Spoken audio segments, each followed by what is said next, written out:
A maior parte do que entendemos sobre o arrebatamento pode ser encontrada em um livro da Bíblia chamado 1 Tessalonicenses. Este livro lista 7 eventos consecutivos que, juntos, formam o que hoje chamamos de arrebatamento. Vamos passar por eles rapidamente. Imagine que você está saindo de um restaurante após comer a sua comida favorita, quando, de repente, você vê uma figura brilhante aparecer no céu. A maioria das pessoas fica cegada pela luz, mas não você. Mesmo nunca tendo visto essa figura antes, você a reconhece. É Jesus Cristo. A Bíblia diz que o próprio Senhor Jesus descerá do céu. Este é o primeiro evento que leva ao arrebatamento. Agora, imagine que, depois de ver Jesus aparecer, você ouve sua voz. A Bíblia não nos diz o que Jesus fala, apenas que é um grito. Mas sabemos que essa é a mesma palavra grega que um líder militar usaria para dar um comando. Eu acredito que Jesus vai ordenar que todos os cristãos venham a ele. A próxima coisa que você vê é um anjo brilhante e aterrorizante, e ele também está gritando. Este é o anjo principal, Miguel. E ele provavelmente está repetindo o comando que Jesus acabou de dar, como qualquer bom subcomandante faria. Agora há um último som que você ouve antes que as coisas fiquem realmente loucas, a trombeta de Deus. Mas de repente, seu queixo cai quando você vê corpos mortos saindo do chão e subindo para as nuvens. A Bíblia diz que os corpos daqueles que morreram crendo em Cristo serão ressuscitados, pouco antes de algo ainda mais chocante acontecer. Antes mesmo que você tenha tempo de processar o que acabou de acontecer. Ok, muitos argumentam que a palavra arrebatamento não aparece em nenhum lugar da Bíblia, mas aqui está. Arrebatados é a tradução em português da palavra grega original, harpazo, cujo equivalente em latim é, você adivinhou, raptus, arrebatamento. A palavra significa que os cristãos que ainda estiverem vivos quando isso acontecer serão transportados instantaneamente para as nuvens. Lá, eles encontram o Senhor no ar, enquanto ele leva tanto os mortos quanto os vivos com ele para o céu. Agora, todos esses 7 eventos consecutivos juntos serão chamados de arrebatamento pelo resto deste vídeo. E vamos responder a pergunta: quando o arrebatamento vai acontecer? Em apenas um instante. Mas antes, quer você acredite no arrebatamento ou não, é bem louco pensar em como o mundo ficaria se milhões de cristãos um dia simplesmente desaparecessem.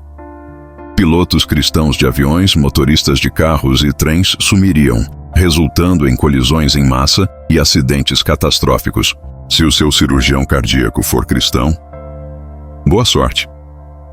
As pessoas começariam a saquear lojas e casas, mas com muitos policiais cristãos desaparecidos, o crime ficaria quase impossível de controlar. Com menos fazendeiros, o abastecimento de comida diminuiria. Todo esse caos global poderia fazer com que as pessoas buscassem um líder mundial que prometesse estabilidade e paz, o que nos leva ao momento do arrebatamento. Existem 3 visões principais sobre quando o arrebatamento acontecerá. Vamos analisar cada uma, e depois eu vou compartilhar qual eu acredito ser a correta. Mas, para essas 3 visões fazerem sentido, você precisa primeiro entender o que é isto. A Bíblia diz que haverá um período de tempo em que Deus julgará a terra com pragas e guerras como nunca vimos antes. E o livro do Apocalipse chama esse tempo aterrorizante de a tribulação. Durante esse período, haverá um líder que prometerá paz ao mundo, mas quebrará sua promessa, declarará ser Deus e trará mais 3 anos e meio de uma tribulação ainda pior. A maioria se refere a esse governante mundial como o Anticristo. O que é louco é que o profeta Daniel também escreveu sobre esse mesmo líder maligno, mas nos dá uma informação importante que o Apocalipse não dá. O livro de Daniel diz que esse Anticristo governará a terra por um total de 7 anos, antes que Jesus o demita, literalmente. Isso significa que a tribulação dura exatamente 7 anos, com os últimos 3 anos e meio sendo piores que os primeiros. Ok, agora podemos analisar as 3 visões principais sobre o momento do arrebatamento. Campo número 1 acredita que o arrebatamento não acontecerá antes da tribulação. Eles acreditam que os cristãos passarão por esses 7 anos de julgamento na terra. Veja o que Jesus disse: neste mundo, vocês, cristãos, terão tribulação. E essa não é a única passagem. Há muitas outras que dizem que os cristãos enfrentarão perseguição. E, quando olhamos para a história mundial, é exatamente isso que vemos a igreja passando. Essa é uma das razões pelas quais o campo número 1 acredita que a igreja passará pela tribulação e será arrebatada no final. Essa visão é chamada de pós-tribulacionismo. Mas a tribulação que Jesus prometeu aos cristãos é a mesma que os 7 anos de tribulação futura. O campo número 2 não acha. Eles não acreditam que a igreja passará por nenhum desses 7 anos de tribulação. Eles dizem que, como a tribulação de 7 anos é a ira de Deus sobre a terra ímpia, de acordo com o Apocalipse, os cristãos não precisarão passar por ela. Por quê? Porque Jesus morreu na cruz para salvar os crentes da ira de Deus. O campo número 2 acredita que a tribulação que os cristãos enfrentam hoje, de perseguidores, é diferente dos 7 anos de tribulação com os quais Deus julgará a terra um dia. Por isso eles acreditam que o arrebatamento acontecerá antes da tribulação. Essa visão é chamada de pré-tribulacionismo. Mas embora o campo número 3 concorde em grande parte com essa visão, eles não concordam totalmente. Eles também acreditam que os cristãos serão poupados da ira de Deus durante a tribulação. Mas acreditam que a verdadeira ira e julgamento de Deus só começam no meio dos 7 anos, quando o anticristo se declara Deus. E é nesse momento que eles acreditam que a igreja será arrebatada, antes da grande tribulação. Essa visão é frequentemente chamada de midi-tribulacionismo. Agora, dessas 3 visões, só uma pode estar certa. E eu adoraria que você compartilhasse nos comentários em qual campo você se encaixa e por quê.